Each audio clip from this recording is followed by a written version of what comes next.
how's your relationship? I'm going to get personal because how your relationship is will show up when you're buying, selling, or investing.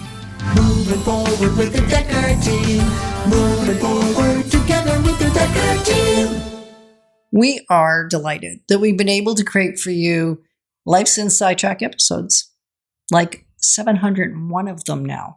And then you can get access to it from our YouTube channel. And if you haven't subscribed, you'll want to do that because it's where you're going to get insider tips, making house home, building wealth wisely through real estate. This whole concept of thriving in relationship is a bigger deal when you're buying and selling or investing than people give it credit for. It's who you're becoming in your relationship. Now, we talk about, and most people assume when we're talking about a relationship, it's a romantic relationship. But even if you're buying a property yourself, there's generally a relationship with somebody that you seek guidance from, whether it's a girlfriend, a man friend, it could be a parent. It could be a sibling, it could be a cousin. It doesn't matter. There's a relationship there. And when you seek advice from them, when you seek counsel from them, it can either build that relationship or strain that relationship. Yeah. Because, just because Uncle Bob says, and sorry, Uncle Bob, if you're listening and you're Uncle Bob, it's just a name. If he says, I wouldn't pay more than $400,000 for that house, and you go buy it for $450,000, and Uncle Bob is now upset because you didn't follow his counsel or his. So it's important to know, some relationships you're living with, right? You're living with the person. Other relationships, you go, I'd like your input. I may or may not follow it. Right. And I value your input. I think part of that, because we're talking about two types of relationships. We're talking about the one that you're living with day in and day out. And when it's that relationship and you're buying a home or selling a home together, now we have to figure out how to function as a team. Yes. Right? Not as a group, not two individuals vying for our own preferences.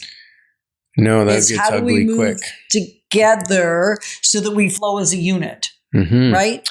If it's somebody that we're taking input from, I think being clear about what you want from the relationship or what you need from the relationship in relation to buying and selling is something we often don't think about. Yeah. And, that clarity is important to know.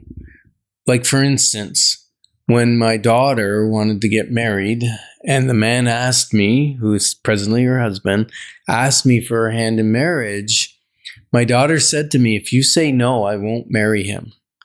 That's strong influence, right? There are sometimes people in relationship, like a daughter-father type relationship, and the daughter wants to buy a house, and she's going to take her dad's last opinion, whether she should buy it or not, or a couple, the parents, they're saying the parents are going to have the last decision. If that's the case in your type of relationship, and maybe some of the money is coming from them or they're co-signing, whatever it is, make sure you let your agent know that. Let them know that there's somebody else involved in the buying decision. Because if they take you through the process and then that person vetoes it at the end, it's disappointing for everyone, for you, for your parent, for the agent. And it's because they weren't taken along on the journey. So take them on the journey. So there wasn't unity. There wasn't alignment. There wasn't flow. It was they came in at the last minute. That doesn't work. It almost never works. Like, we could sit here for 3 days and tell you stories. Well, because people don't always think about the relational impact and the relational currency that is at risk and at play. Mhm. What is the currency? How do we need to work with this currency? How will I respond? And we've unfortunately seen where sometimes one partner wants to rely on the parent or the cousin or the uncle or the friend that's a building inspector or has Mhm. built homes or that kind of thing, and the other doesn't. Well, we need to get into alignment. We need to get into unity within the relationship, the core relationship, but also know how the outside relationships are going to impact it. This is multifaceted. Oh yeah. And whether you're What buying, were we thinking tackling this on a show? well, it's fun. I like it because it's real. Like I was talking with my business partner, our business partner, the other day. We mentioned that on the show before that we're looking at buying another property. And what I've noticed from writing this show is that when we bought our first property together, our relationship was okay. It was good. Otherwise, we wouldn't have bought it together. But by co-owning a property, we've gotten closer and closer in understanding each other. And then recently we putting in an offer and at one point I was mad and he's going, you just mad because you know this thing about it and let's put that aside. And then I said, yeah, okay, so let's look at it logically and there's this. And then he said, yeah, but I really want the property, so let's pay more. And then he said, well, wait a second, that's just my ego. That's my ego talking now. It's not wisdom. And so we can have real conversations. And our business is drawing us closer together in understanding each other in our male relationship, right? You get to sit on the sidelines. Not really. You're still, I connect with you about the decisions. Yeah. But you're getting to hear the way that's developing. Mm-hmm. And I think, well, you tell me, would you have thought that like 4 years ago? Not at all. Like that relationship is getting stronger because you've identified the communication gaps. You've identified the issues both with us and with business partners. So there's an authenticity. The truth telling has become real.